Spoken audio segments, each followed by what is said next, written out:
Hello and welcome to How to Program Python. Today we'll be looking at different data types. Firstly, we have integers and floats. An integer is a number without a fractional part, which can be positive or negative. Examples 2, -7 and 0. A float is a number with a fractional part. Examples -1.4, 3.6 and 12.0. Note that 12.0 is a float because it has a decimal part, and 12 would be an integer. Looking at operations on integers and floats, we did cover these operations in the video on numerical operations, which was basics part 2. So moving on to strings. A string is basically text. Strings are created by typing something in between quotation marks. Example, hello world, or Python is awesome. Note numbers in between quotes are strings. For example, 2 in between quotes is a string and not an integer. This will affect the operations that you can do on the string. And moving on to string operations. Strings can be concatenated using the plus operator. That is, example, print string plus space plus operations will output string operations. So to try that out practically, you could say print string plus space plus operations would output string operations. If you didn't put that space in between, it would output string operations without a space in between. Multiplication can also be used in strings. For example, print string times 3 will print string string string. To try this out, you could say print string multiplied by 3. This would give you string string string. If you wanted a space in between, you'd have to add a space in the string itself.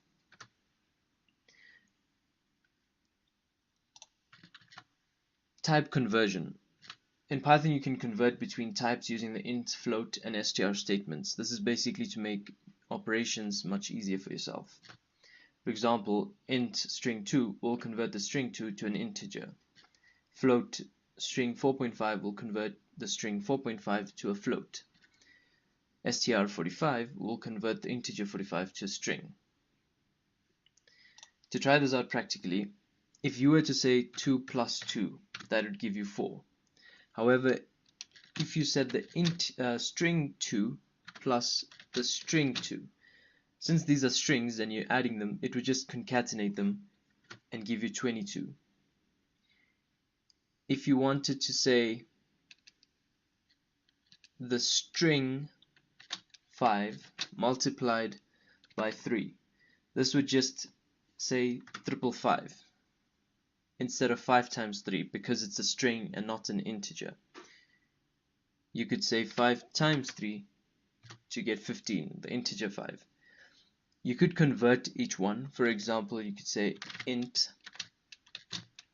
string 5 multiplied by 3. This would first convert the string 5 into an integer and then multiply by 3, which would give you 15.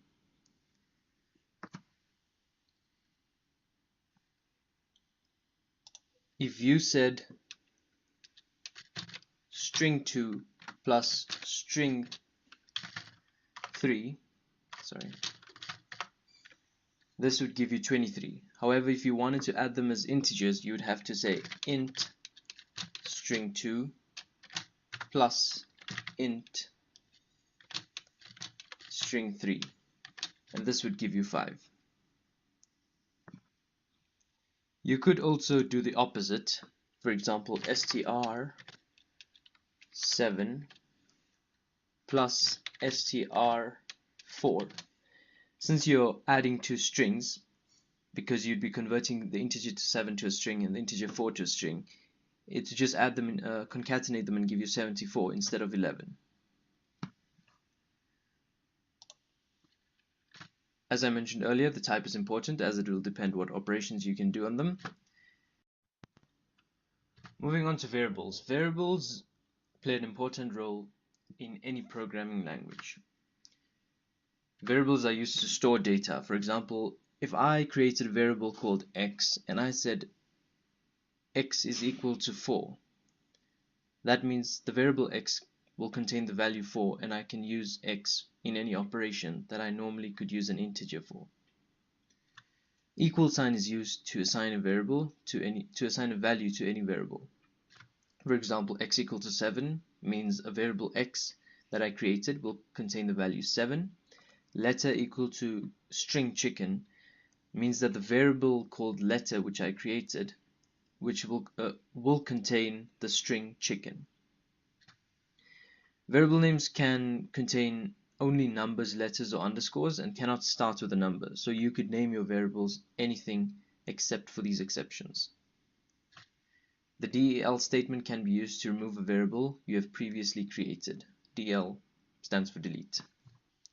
To try this out practically, we could start by creating a variable called x and assign it to 4.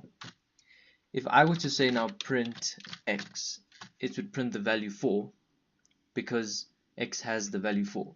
The nice thing about Python is you don't have to mention what type of data your variables will contain when you create them. It will automatically do that for you. So if I were to say print x plus 2, this would print 6. And if I said print x again, it would still be 4.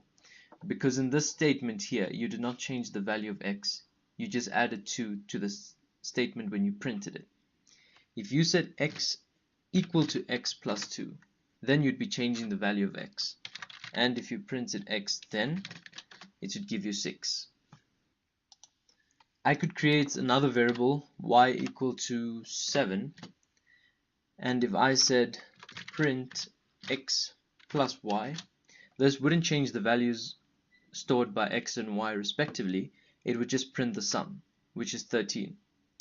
If I wanted to delete my variable x, I could say delete x.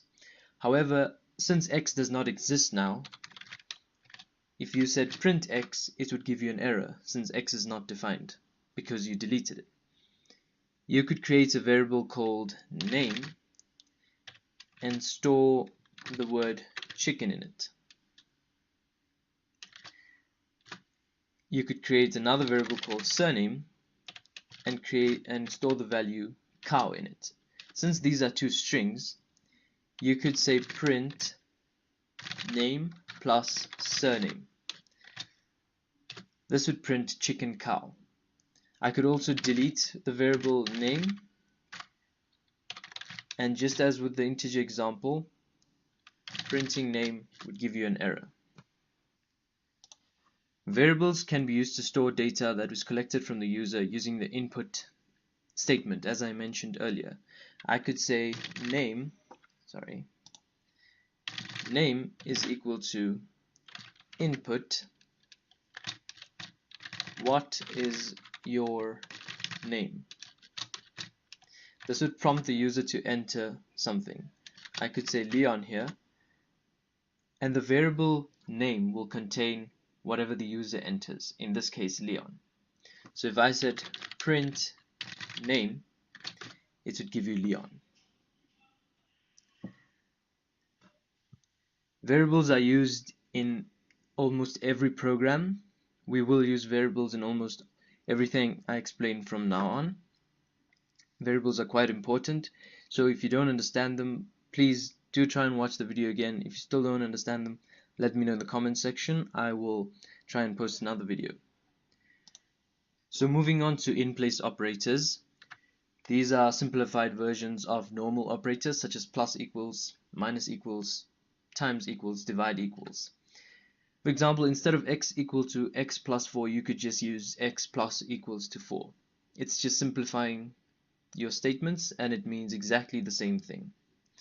To try this out practically, you could say x equal to 4, then you could say x plus equal to 2. This basically means x is equal to x plus 2. That would change the value of x to 6. You could do the same with x minus equal to 3, that would change x to 3. You could say x times equal to 4, that would change x to 12.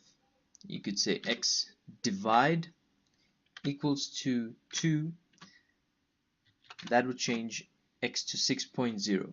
Remember, we're using the single division sign, that's why it gives you a decimal answer. You could say x double slash equals to 3, that would give you x equal to 2.0. Remember, in this case, the reason we still get a decimal answer is because the initial value of x was a decimal answer. It won't change it automatically. You would have to change it using our type conversion statements, which would be int x, and there it gives you 2. The same does apply with strings. You could, for example, say name is equal to Leon. Remember, you should use quotes if you want it to be a string variable.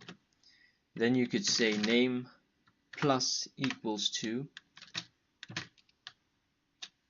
you could say my name again, Leon. If you printed name now, you get Leon Leon. You could do the same with the multiplication operator, name times equal to 3, and you could say print name, that would give you Leon Leon, Leon Leon, and Leon Leon. Remember, in this case we already changed it to Leon space Leon, and multiplying by 3 would give you that. That brings us to the end of this video. If you have any suggestions how I can improve or anything like that, let me know in the comment section. If you like the video, give it a thumbs up. Don't forget to subscribe to learn more about Python. And that's it. Sayonara.